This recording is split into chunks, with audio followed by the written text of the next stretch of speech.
কলিয়াবৰত বাঘে নিধন কৰিলে এজন ব্যক্তিক।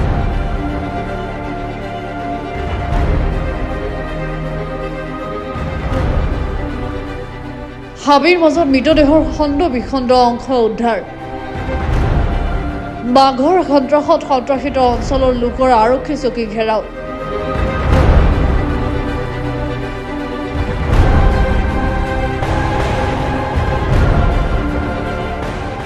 কলিয়াবৰৰ শালঘাট সোণাৰীগাঁও অঞ্চলৰ পাহাৰত খৰি লুৰিব গৈ বাঘৰ হাতত নিধন হ'ল এগৰাকী ব্যক্তি।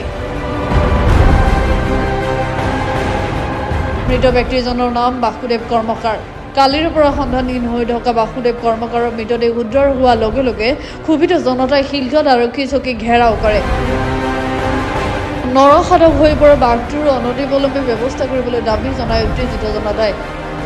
দীৰ্ঘদিন ধৰি বাঘৰ সন্ত্ৰাসত জৰ্জৰিত কামাখ্যা সোণাৰীগাঁও আৰু কলিয়াবৰ চাহ বাগিচাৰ বাসিন্দা। মানুহৰ লগতে পশুধনক নিৰাপত্তা দিয়াত ব্যৰ্থ হোৱাক লৈ তীব্ৰ প্ৰতিবাদ সাব্যস্ত কৰে জনতাই।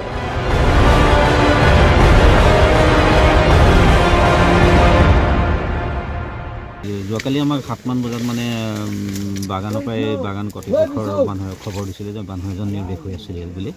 কিন্তু আহি পেলাই আমি গম পাওঁ তেওঁলোকৰ বাগানৰ ল'ৰাখিনিও আহিলে আমাৰ লগত।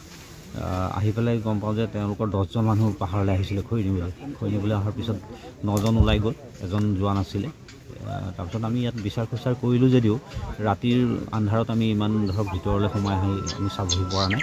কিন্তু পুনৰ ৰাতিপুৱা আমি ওলাই আহোঁতে বাগানৰ ল'ৰাখিনিও আহিল তেওঁলোকে দেখা পালে যে ডেড বডি এটা ইয়াতে হেৰি হৈছে বুলি। মহিলা এগৰাকীকো কালি আক্ৰমণ কৰিছিল। মহিলা এগৰাকী আক্ৰমণ কৰিছে, তেওঁ বৰ্তমান চিকিৎসাধীন। বাঘটো এতিয়া কিন্তু নৰখাদকলৈ ৰূপান্তৰিত হৈছে আৰু বিচৰণ কৰি আছে নেকি বৰ্তমান? হয়, সেইটোতো আচলতে কামাখ্যা ৰিজাৰ্ভ ফৰেষ্টত আজি কিছুদিন ধৰি বিচৰণটো কৰিয়ে আছে। আমি ৰাইজক সতৰ্কও কৰিছিলোঁ, অনুৰোধো কৰিছিলোঁ, অকলশৰে পাহাৰত নহাটো আমি বিচাৰিছিলোঁ। আৰু তেওঁলোক আচলতে কালি 10জন আহিছিলে যদিও 9জন ওলাই যোৱা তেওঁ অকলশৰীয়া হ'ল। পাৱাৰ ফেঞ্চিঙৰ ভিতৰলৈ অহা দেখিবলৈ পোৱা গৈছে। সেইটো পাৱাৰ ফেঞ্চিং আমাৰ ৰিজাৰ্ভ ফৰেষ্টৰ ভিতৰত। ৰিজাৰ্ভ ফৰেষ্ট পাৱাৰ ফেঞ্চিংটো সক্ৰিয় হৈ আছে বৰ্তমান। সক্ৰিয় বাঘটো এতিয়া নৰখাদলৈ ৰূপান্তৰিত হৈছে। সেইটোতো হ'বই আৰু, কাৰণ ইমান দিন আমি ভবা নাছিলোঁ যে এনেকুৱা হ'ব বুলি। এতিয়া যিহেতু এনেকুৱা হ'ব। ব্যক্তিজনৰ নামটো এইটো আপোনাৰ বাসুদেৱ কৰ্মকাৰ, বয়স 55 মান হ'ব। এতিয়া কেনেকুৱা ধৰণৰ কি ব্যৱস্থা ল'ব হাতত আপুনি? এতিয়া আমাৰ ঊৰ্ধ্বতম কৰ্তৃপক্ষক জনাইছোঁ, তেখেতসকল আহি পেলাই যিটো বিভাগীয় যিটো ব্যৱস্থা লোৱা হয় সেইখিনি লোৱা হ'ব।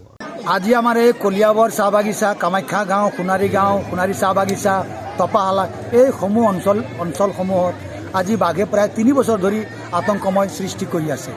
এই সম্পৰ্কে আমি অসম চাহ মজদুৰ সংঘ, আমি ছাত্ৰ সন্থা আমি বহুবাৰ নিবেদন কৰিছোঁ ফৰেষ্ট ডিপাৰ্টমেণ্টত, কিন্তু আজি পৰ্যন্ত কোনো ধৰণৰ ব্যৱস্থা গ্ৰহণ নকৰিলে।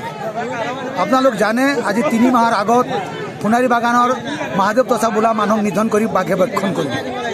তাৰপিছতে বিৰলা মুণ্ডাক আক্ৰমণ কৰিলে। তাৰপিছতে যোৱাকালি যমুনাগড় আক্ৰমণ কৰিছিলে, তেওঁক এতিয়া গুৱাহাটী মেডিকেল কলেজত আছে। আৰু আমাৰ বাসুদেৱ কৰ্মকাৰক নিধন কৰি ভক্ষণ কৰিলে। আচৰিত কথা, দুখৰ কথা, আমি মাত্ৰ এটা মানুহৰ আমি মাত্ৰ 1.5 কেজি ডেড বডি পাইছোঁ। 1.5 কেজিৰ ডেড বডি পাইছোঁ। এইটো বহুত দুখ লগা কথা। গতিকে আমি ঊৰ্ধ্বতম কৰ্তৃপক্ষক আমি জনাব বিচাৰিছোঁ, আজিৰ ভিতৰত যদি তেওঁলোক আহি পেলাই ইয়াৰ যদি সুবিচাৰ কৰি নিদিয়ে তেন্তে অহাকাইলৈ আমি 37 নং গাছীয় ৰায়পথ আমি অৱৰোধ কৰিম, ইয়াৰ বিচাৰ বিচাৰিম। আৰু কালি 44খন চাহ বাগিচাৰ শ্ৰমিক ৰাইজ থাকিব আৰু আমাৰ 44খন চাহ বাগিচাৰ আমি ছাত্ৰ সন্থাৰ আমি সমূহ বিষয় থাকিব। গতিকে পুনৰ আপোনালোকৰ সংবাদ মাধ্যমৰ জৰিয়তে আমি জনাব বিচাৰিছোঁ যে আজিৰ ভিতৰত আহি পেলাই ইয়াৰ এটা সমাধান কৰাৰ ব্যৱস্থা কৰক, অন্যথাই আমি অহাকালিলৈ যিকোনো জংগী আন্দোলন কাৰ্যসূচী আমি বাধ্য থাকিম।